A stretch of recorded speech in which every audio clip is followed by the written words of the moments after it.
Vous avez peut-être remarqué que le mot « a » peut s'écrire de deux façons, avec un accent ou sans accent. Ce sont deux mots différents et donc il ne faut pas les confondre.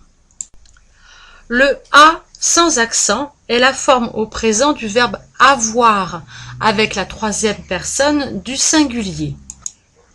On peut donc remplacer « a » par un autre temps de « avoir » comme « avait ». Exemple, Louis a froid, je peux dire Louis avait froid. Autre exemple, elle a mangé le gâteau, je peux remplacer a par avait. Elle avait mangé le gâteau.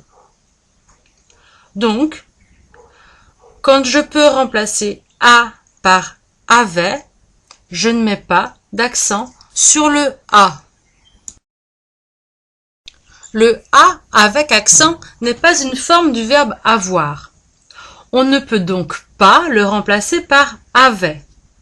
Exemple, je vais à la plage. Je vais avec la plage, ça ne veut rien dire. Je mets donc un accent. Autre exemple, nous sommes garés à côté du restaurant. Nous sommes garés avec côté du restaurant ne signifie rien. Donc, je mets un accent sur le a.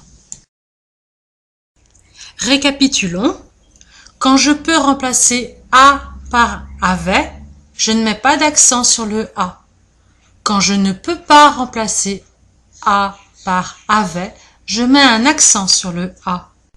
Essayons ensemble. Prenons la phrase « Il a appris à lire ». Nous allons d'abord essayer de remplacer le premier « a » par « avait ».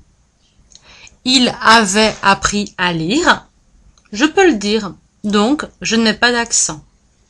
Le second « a » maintenant. Il a appris avait lire. Cela ne veut rien dire. Je mets donc un accent à ce second « a ». Autre exemple. Ce matin, à l'aube, il a fait son footing. Ce matin, avec l'aube, il a fait son footing. Cela ne veut rien dire. Je mets donc un accent. Ce matin, à l'aube, il avait fait son footing. Cela veut tout à fait dire quelque chose. Je ne mets donc pas d'accent puisqu'il s'agit du verbe avoir.